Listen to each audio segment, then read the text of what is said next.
And our final presentation for the evening, well, if the officer is the PowerPoint, is going to be presented by Trevor Hirschhauser, and he'll be presenting the Graywolf. As we get his PowerPoint up.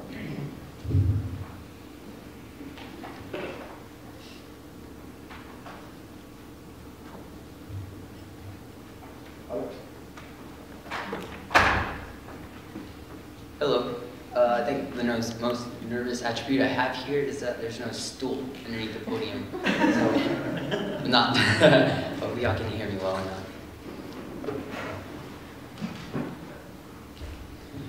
Alright, today I'm going to be talking about Canis lupus, which is also commonly known as the gray wolf.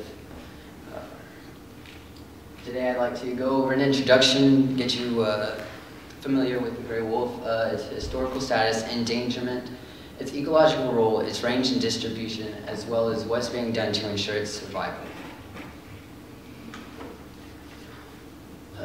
History. It's known as a social animal, and its packs consist of a dominant mated pair, usually an alpha male and an alpha female. They are usually mated for life, and they're typically the only ones that breed within the pack to prevent the pack from becoming too large. The rest of the pack is composed more of their pups, and possibly several other subordinate or juvenile wolves. They've had a long history associated with humans. They were respected by Native American tribes.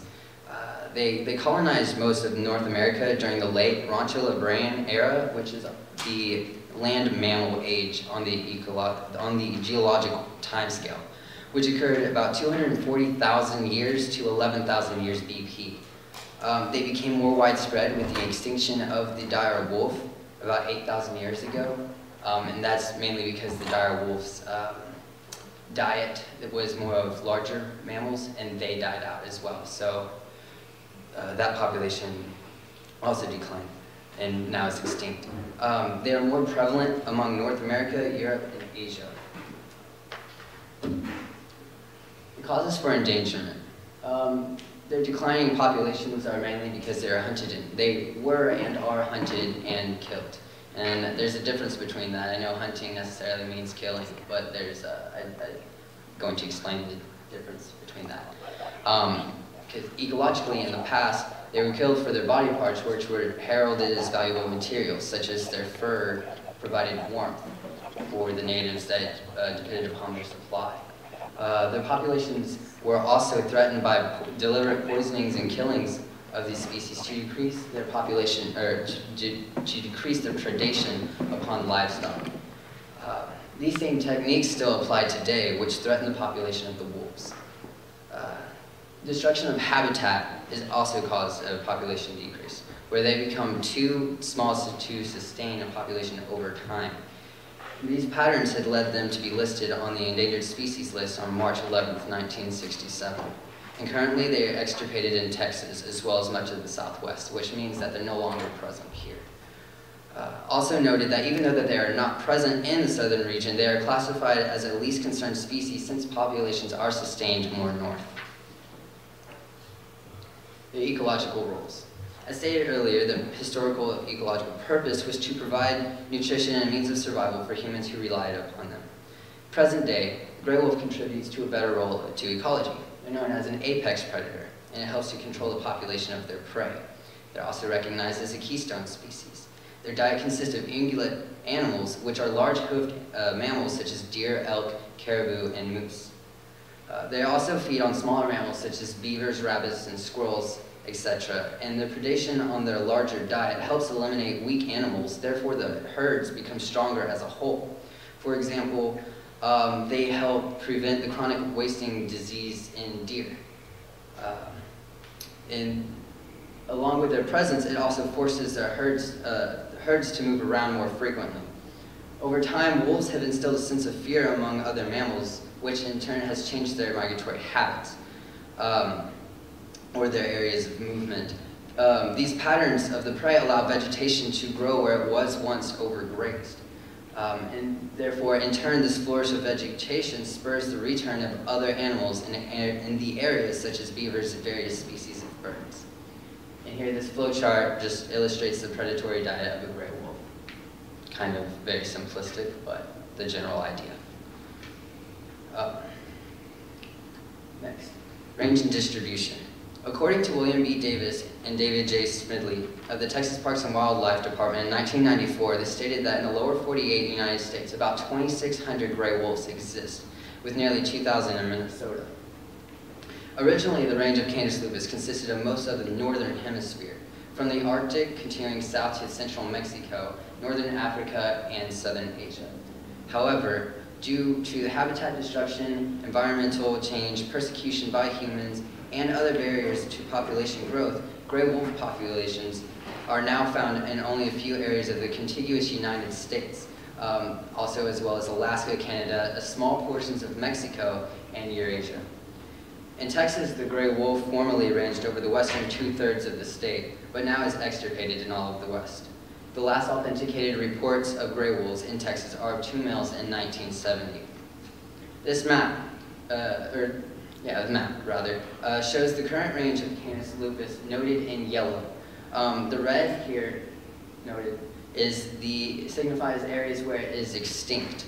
And the purple area, which is this really small dot right there, which indicates the areas where populations of Canis lupus have been reintroduced. Within the areas of yellow, it does not necessarily designate populations, but rather the territorial range of their habitat. To put this into perspective, a pack of wolves has a territory of about 100 square miles, whereas a pack consists anywhere between 6 and 20 wolves on average. Therefore, distribution doesn't really account for much population as it does, as a widespread range. Here is a zoomed-in map of the previous one, but more focused on the United States. The legend applies the same here, where yellow is inhabited territories and purple is the reintroduced. That was that little mini yellow, purple dot I showed earlier. Minnesota and Wisconsin, a small bit of the Great Lakes region, as well as Montana and portions of Idaho are homes to the current population of Canis lupus in the United States. This purple area, as I've been noting, is in the regions of Arizona and New Mexico, which, kind of in the borders in the middle of them. That's a region where reintroduction of the species has taken place. As wolf populations stabilize and adapt to these warmer climates, the possibility of reintroducing them to Texas as well as other southern states may occur, such as they have occurred in New Mexico and in Arizona. Ensuring their survival. According to Julia Smith at the University of Michigan, successful recovery plans to evaluate the populations to determine distribution, abundance, and status have been implemented throughout North America, as well as the European and Asian countries, since they are having these same kind of problems as well. The reintroduction of gray wolves into protected lands has greatly increased the likelihood of their survival in North America. These populations in Alaska and Canada, which are experimental territories regulated by their provincial governments, have remained steady and seem to be increasing.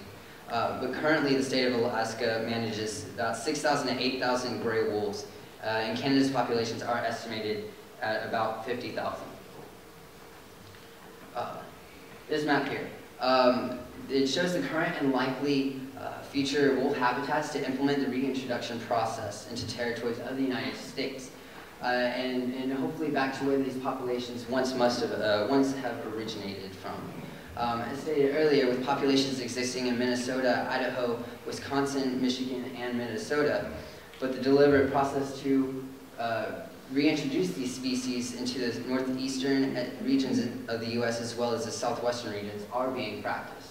And as you can see, this western Great Lakes region is mainly where they kind of reside right now. Montana holds a lot of the population within the contiguous United States, as well as a little bit in Idaho as they've traveled there. But like I said, in New Mexico and Arizona down here is where the reintroduction process is currently being practiced, and so far it is sustaining. Next, I have this graph, and this shows the population trends in the lower 48 states since 1979 through 1999. Blue represents Montana, red is Yellowstone, and the green is Idaho. As you can see here in the blue, the populations of the gray wolves in Montana has increased since 1979. And right here, where we have this red bar and this green bar on top of the blue bar, this is an introduction of the species into these areas, Idaho and Yellowstone. And therefore, as you can see with this inclination, the graph shows the species population has increased since the introduction, showing promising progress in the efforts of the reintroduction process. And in my references, and don't grill me too hard.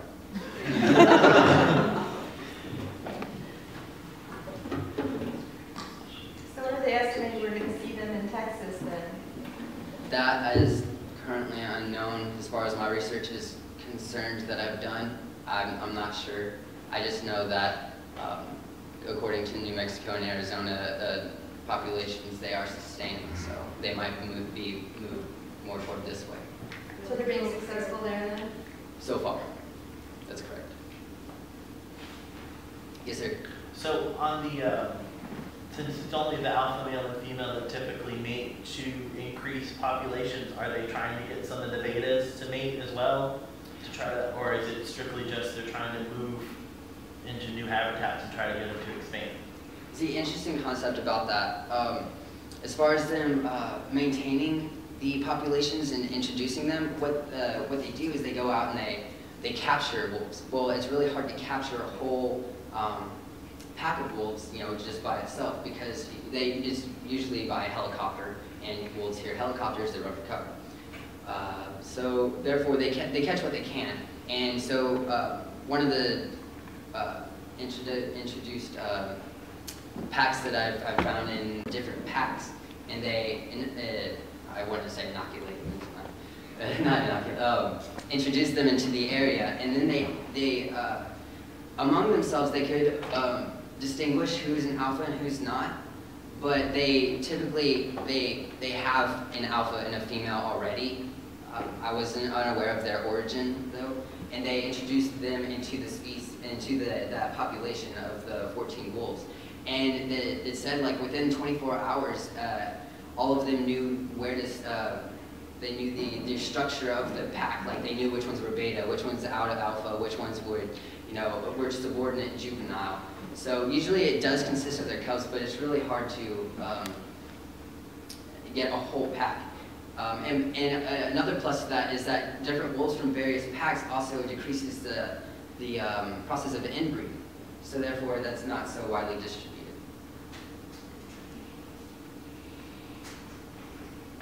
Any other questions? Yes, sir. Will they be able to kill feral hogs? Kill feral hogs. That's the hardest one I've had. I don't know the answer to that question. If they can kill a deer. Well, I believe so. That is true. They could probably kill a feral hog. Maybe that's the solution to our feral. Maybe that is. Maybe we need some